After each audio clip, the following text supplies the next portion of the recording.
Hello, good evening. Sa ulitin, greetings, peace, assalamualaikum, warahmatullahi wabarakatuh. May the peace and blessing of the one true God be to each and everyone. Welcome ko mga sa atong programa, Proclaim the Truth and Expose the Falsehood.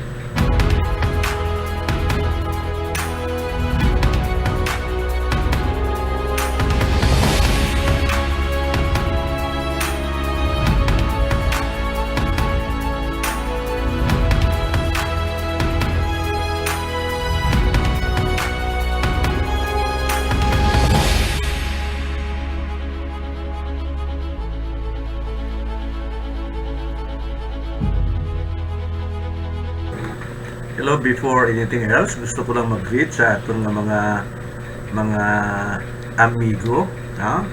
Si Sir Alfred Esparcia, Bin D. Haro, no? Good evening sa imo. Pastor Jack Hako, Attorney Jerry Basiao, no? Si Lindon Navarro, maayong gabi sa inyo. Pagpudo mo naton si Manuel Melendez Balyehera. Ako rin napilitan ako sa nagligad na mag-obra sining Hebreo 1:8 dala. Just to explain. Okay lang kung hindi ka mo magpati kay wala man ni sa pilitan mo, no? Kita ginaplastar lang naton ang atong side. Ang purpose lang ni para at least maka-relay kita sang message, expecting na baka sakali mapanood nyo at baka sakali mag-change din, no, ang inyong belief. Mayong gabi man kay Matthew Dulman, no, sa kay Lindon, kagini nga itong mga grupo dire, no? Sa liwat sa kay kay Vista, kay Russia Vista, good evening. I wish, no, sa grupo mo i-share mo ining aton live na program para kahit papano, no, makapamati man sila. Sige, no, share ninyo. Thank you.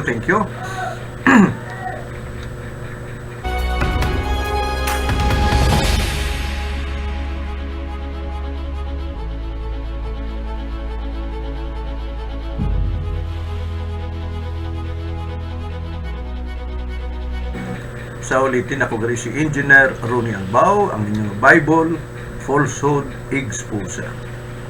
So, ang topic naton nga pagkadalon sa sining kagabihon, ang mga influences nga halin sa pagano gin-akseptar, gin-baton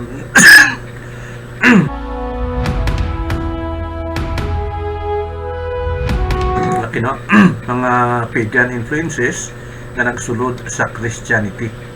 Kabalo ka ang pinakatinpuyo tadri, at least ma-aware ning aton mga tagparamati regarding sang mga influences sang pagano, no, sa Christianity.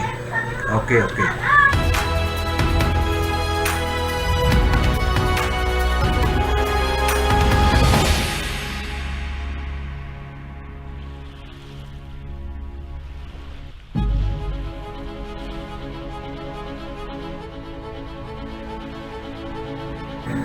Okay, padayon kita, no? Aton pa kay isa-isaon ini ang mga influences ng mga pagano, mga practices, mga belief, mga tradisyon sa pagano nga nagsulod diri mismo sa sa Christianity. No? Okay, mga pagan influences in Christianity. Okay, sa isaon naton ini, number 1, ang pinaka-master kung nga nagsulod ini tungod sang isa ka emperor nga ang iyang ngalan si Constantine the Great. So amo ni sa according sa mga pagtuon naton pagsayasat, itong Constantine ay naging Christian daw. Isang pagano, emperor, naging Kristiyano. No? So, isa-isahin natin yan, ang mga bagay-bagay. So, ang nangyayari po, dahil kay Constantine, maraming mga modification, mga changes, na nagsimula mismo sa early centuries, hasta hanggang sa pagkahari ni King Constantine, ang the year 272 to 325 AD. So, isa-isahin po natin lahat-lahat yan. Nakikita natin at base sa mga pagsayasat natin, walang magandang nangyari kundi mga tampering sa mga human minds nga nagsulod dito mismo, pumasok dito sa Christianity. Mga external influences from paganism, other religion nga pumasok dito sa Christianity. The present day Christianity headed by the church, yan po ang nangyayari. Supposed to be, ang sinusunod ay ang Old Testament, mga basic na mga teachings sa Old Testament, which are based mainly from Paul sa New Testament, mga innovation, mga misinterpretation, kag mga changes mismo sa life ni Jesus Christ. So, Jesus Christ has nothing to do sa mga pagan practice, but it was made to appear nga ang sinasamba na ng mga Kristiyano ngayon ang pangalan si Jesus Christ, pero ang mga background sang nangyayari is mga pagan po. So, ito po ang ating pag-usapan. Ang nangyayari po, may mga modification nga sinasabi na ang nag-influensya ay yung Pope and Vatican, King and Queen of England, at saka yung ibang mga authorities po. Ito, sa sinasabi ko na, itong mga changes ay nangyayari at the expense ni Jesus Christ po. So, isa-isahin natin yan. Ang isang gusto kong ibibigay sa atin, itong Easter Festival. Itong Easter Festival. Ano bang nangyari dito? Kung titingnan mo, ang religion from Afro-Semitic related sa mga Hudyo, mga culture, pumasok po ang mga sa European political and cultural needs sa head ng isang Romano na Emperor Constantine. So may mga converts sila, kag ining mga converts nga mga pagano nag-introduce sang mga sabi natin na mga belief or mga practices nila sa Christianity po. So, ititingnan natin ang mga modification dito. So, sinasabi, ang mga changes na to nag-start sa kay Constantine, at ang mga modification na to at mga changes sa Christianity through sa mga leadership po sa Papa, sa Vatican, at saka mga leaders ng mga malalaking country. Ang church leaders nag-endorse sang mga practices authorized by these leaders mismo sa kay Jesus Christ. Ibig sabihin, ang mga gina-practice ng mga pagano dati, ang pagsamba nila sa mga Diyos nila ay nangyayari, ina-adoptar ang pangalan na ngayon ay si Jesus Christ. So, ito, pag-usapan po natin dito ang Easter Sunday. It is a day of the greatest Christian festival when they say na yung pagkabuhay ni Jesus Christ. Mayroong before sang una Sunday is Palm Sunday, pagka after ng Holy Week, no? After ng Holy Week, mayroong Black Saturday, may araw daw Easter Sunday. Anong ginagawa doon sa Easter Sunday? Sa sinasabi natin, ang paniniwala ng mga kaibigan nating mga Kristiyano, si Jesus na overcome niya yung death, na namatay siya dyan at nabuhay siya, no? Easter Sunday, dahil after sang Holy Week, after sang Friday na nailibing siya, na resurrect siya nung Sunday, at yung celebration na yun ay Easter Sunday. Yet kung imo titingnan po sa mga pag-aaral natin, ang festival na yan ay nag-i-exist na thousands of years before the birth of Jesus Christ. Before the birth of Jesus Christ. Yan po. Yung festival na yon. So it is possible that the celebration na sineselebrate dahil 1,000 years before pa yan, sineselebrate na ng mga pagano, the Jesus Christ has nothing to do with that. But it was brought up, nag-creep in sa Christianity po. So, ano ba yung sinasabi na Easter Sunday? Now, kung titingnan mo po, mayroong yung egg, ano sabi nun? Yung egg, yung itlog ba? Parang tinatago, hahanapin, at mayroong prize, and so on and so forth. No? So, this is the event. Kung titingnan natin, Easter was the goddess of spring sa panahon ng mga pagano. So, yan ang brief history na tingnan natin. Goddess of spring yan, si Easter. At tinatawag yung festival is Easter Festival.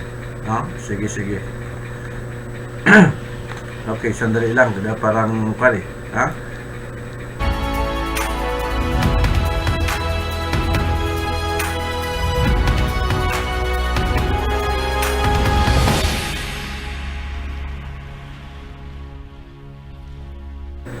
Okay, sige. Tuloy po tayo.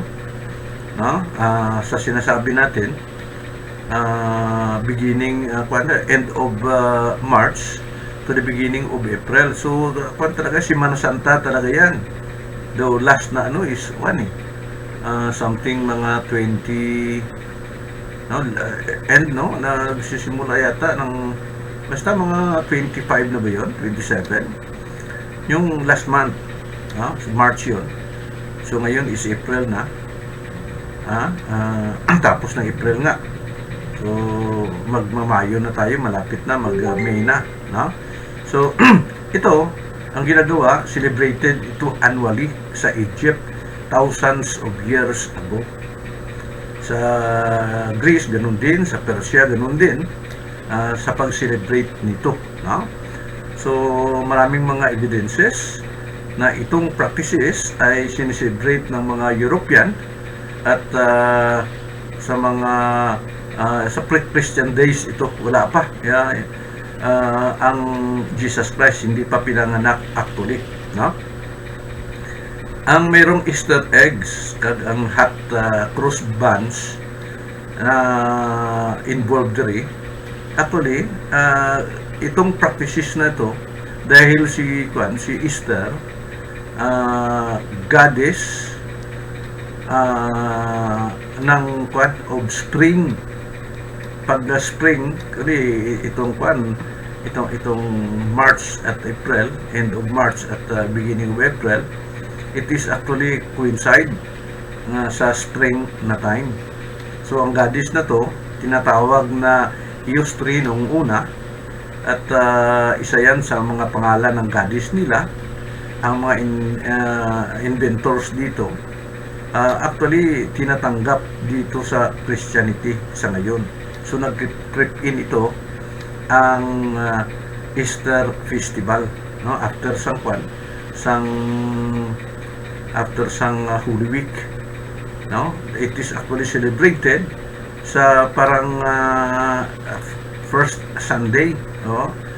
Ganun, basta Sunday din to dahil Easter Sunday, no? So Sunday ito, at yun ang practices din ng mga pagano nung 1,000 years before. So si Jesus, wala di labot-labot, no? There's nothing to do with this practice, no? Si Jesus po, no? So ang nangyayari, itong festival nito ay pinapractice ngayon sa Christian world, mostly sa mga Roman Catholics, dahil ito ay introduce ng kanilang Roman leaders na si Constantine, at na-immortalize din ito sa Greek, no? Sa cultural heritage nga gintulon sang religion nga Christianity. So hindi naman natin nilalahat yun dahil marami namang mga Christians na hindi naniniwala sa Easter, na mostly dito are the Catholics. So don't get mad sa akon na after sini, just ang purpose na lang just to present kung ano ba talaga ang nangyari. So inang celebration ng festival, involved ito sa itlog. So last na mayroong mga egg seeking contest. May tinatago na itlog, at kung makita mo yung itlog, ito mga practices na to has nothing to do with Jesus Christ. Sa Biblia, wala itong mga itlog na yan, mga Easter Sunday na yan. Wala yan, no? Yung mga sinasabi na hot cross buns, wala yan, hindi yan makikita sa Biblia. This is a clear evidence na ang Christianity nag-continue sa mga ancient paganism na practice. No? So now the very pagans of Europe who converted to Christianity thousands of years ago, kinukontinue nila. Pero ang pinapangalan ng dito Easter, but today in the image of Jesus Christ.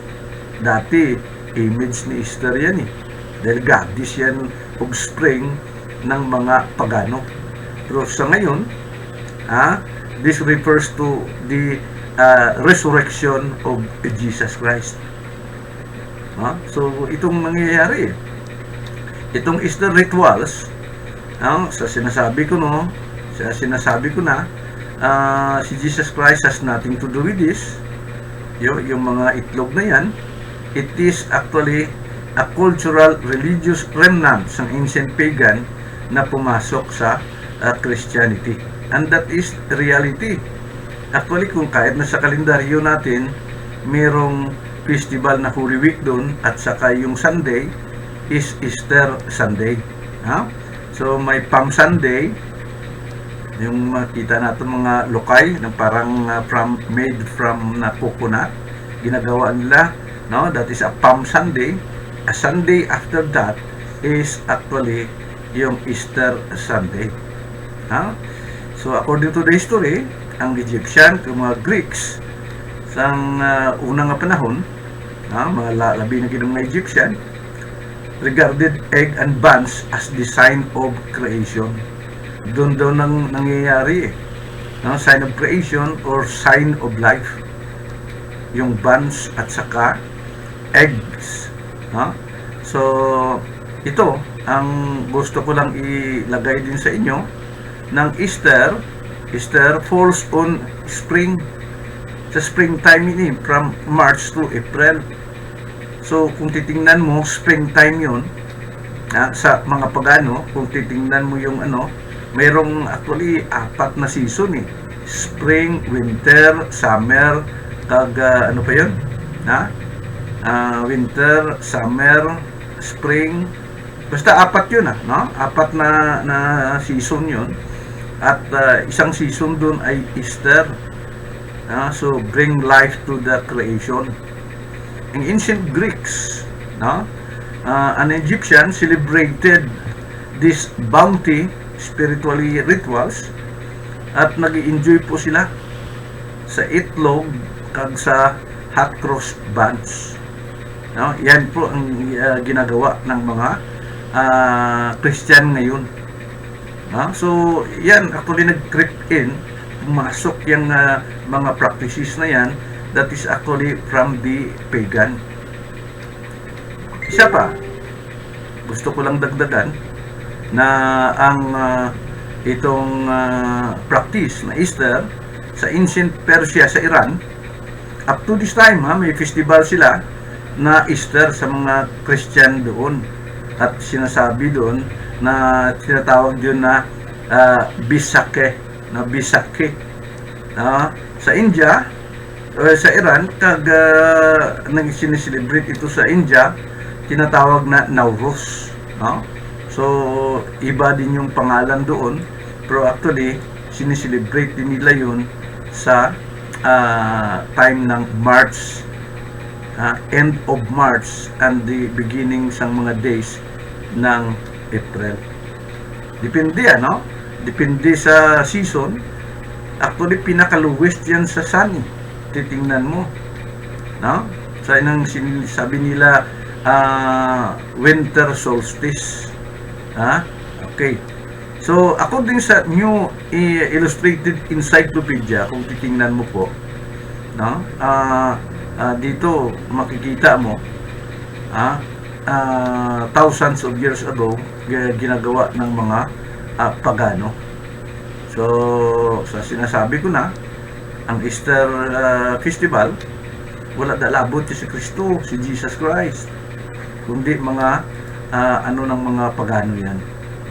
So dito sa New Illustrated Encyclopedia of Knowledge, titingnan po natin,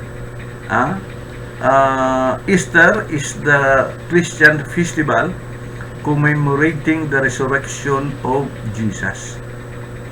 Sa Western churches, ginaselebrate po ito, ginagawa po ito first Sunday following the first full moon. After sang first full moon, sineselebrate itong sa first Sunday. So, kung titingnan mo, ng first Sunday, after sang full moon, after sang spring equinox, no? So, ang word Easter is derived from the name of the goddess of spring, Eostris, na sinasabi natin, may fall sa within 35 days, no? From end of March to middle of April, at least more or less mga 35 days doon, kung saan doon ang full moon.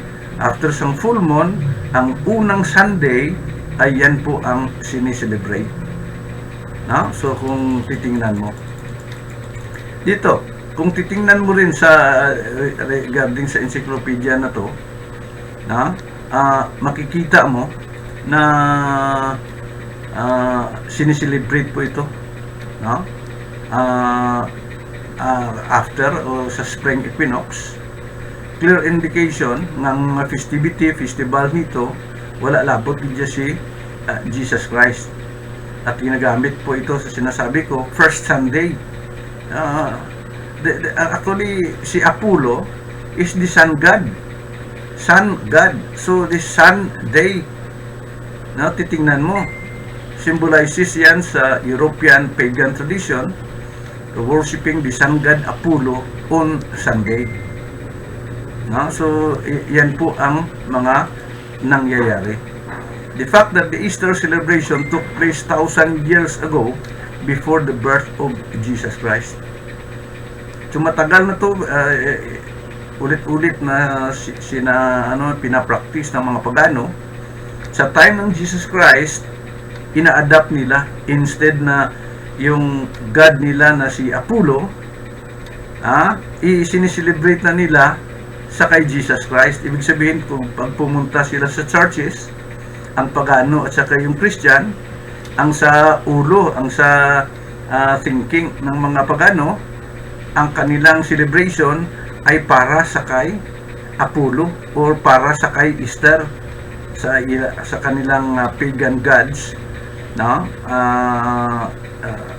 Goddess ng spring, sa ulo ng mga ng mga pagano, isang simbahan lang sila, dahil dahil sa kay Constantine, nag-merge na ang mga churches nila, ang churches nila. Kung titingnan mo din si Osiris kag si Isis, si Horus kag si Isis, itong yan na babae humahawak ng anak na bata.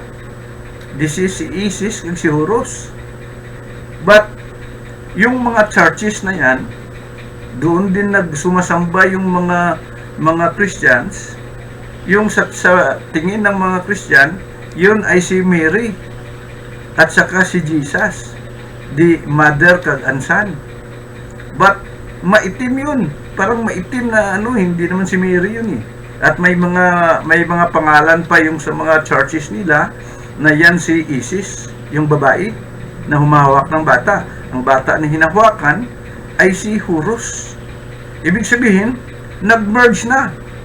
Isang simbahan, ang mga Christian, naniwala sila sa kay Virgin Mary at ang anak si Jesus Christ, the same figure, the same date, the same na mga events doon. Ang sa mga pagano, ang thinking nila na yan si Isis at yan si Horus. Ibig sabihin, nag-mixed up. Nag-mixed up kung titingnan mo. Marami akong mga pictures dyan at doon mismo ang mga pictures na yan nagbibigay ng liwanag para sa atin. Okay. Ano pa? Sa sinasabi ko, mga pagan influences yan ng Christianity. Gusto ko rin idagdag pa na ito sa encyclopedia, it is actually practiced yung mga procession on the Easter was the goddess of spring sa ancient pagan Europe, mga kaibigan ko. Sa sinasabi natin, ang first Sunday symbolizes the European pagan tradition of worshiping the sun god Apollo on Sunday. Bakit first Sunday? Dahil ang first Sunday, that is actually the worship of the sun god of the pagans, which is Apollo. Si Apollo. So, nag-creep in, sa sinasabi ko na, nag-creep in sa Christianity itong mga practices. The fact that Easter celebration took place 1,000 years ago or before the birth of Jesus Christ, so it is a further proof that the festival is like that of the pagan festival na introduce sa Christianity from mga Gentiles na pagan. So ito po ngayon ay pinapractice din ng mga kaibigan tang mga Christian. So yan lang po ang gusto kong iparating sa inyo, na ang mga pagan practices nag-creep in sa life ng mga Christian. So yan, ang Sunday, ang Easter, fixed na yan na lunar calendar ang ginagamit. According to the full moon, pag after sang full moon, ang unang Sunday dyan ay unang Sunday after full moon, yan po ang Easter Sunday. Dahil yan ang mga dates na saan magkaroon ng life. Dahil pinakaluwis yan after ng full moon. Full moon, maano na yan, spring equinox yan. Yan po ay sineselebrate na ng mga pagano. Ibig sabihin, Jesus has nothing to do, kundi ang tinitingnan nila po ang mga heavenly bodies. Ang sun refers sa sun god na si Apollo. Tapos yung moon na pagka nag-full moon unang Sunday doon, yan po ang Easter. So yan ang gusto ko lang ipaalam na mga pagan influences na pumasok po sa Christianity. Sa susunod, no, na pag-usapan ta is yung December 25. Yung December 25 yan na yun, actually may pumasok din dyan na mga belief ng mga pagano, dahil si Jesus Christ hindi naman pinanganak ng December 25. Bakit ginawa ng mga Christians yung birthday ni Jesus is December 25? No? Xmas yun. Sige, pag-usapan po natin sa ulitin. May the peace and blessing of the one true God be to each and everyone. So, greetings lang sa ating mga kaibigan na nanonood at nag-share ang kanilang time. Napag-usapan po itong mga pagan practices. Marami po tayo na mga i-introduce dito sa inyo. Gusto ko lang na makapanood kayo at hindi ko kayo pinipilit. Ang role ko lang is to share to you ang mga facts kung ano ba talaga ang nangyari dito sa Christian world. Marami akong kilala actually ng mga Christians din, hindi naniniwala din sa Easter Sunday. No? Hindi naniwala sa December 25. Hindi naniwala sa Halloween. We will talk to that. We will have to discuss that sa sunod natin na mga episode. So, share lang ang itong video natin sa mga kaibigan nyo. Para naman marami makapanood at baka naman sa pagpanood nila makita sila, ay, bakit ganitong, bakit ngayon lang yan? So, sa ulitin, nagpapasalamat po ako sa inyong time. No? So, how I wish para maging open-minded kita. Huwag tayong magiging prejudice. Yung parang tikalon tayo. Huwag. Dahil may nagtik sa akong pastor dito, niya, engineer, huwag ka nang maggawa ng ng mga videos dahil ang mga Christian hindi rin naniniwala dyan. Okay lang kung hindi maniniwala. Ang sa akin lang, ang role ko is to give you the facts.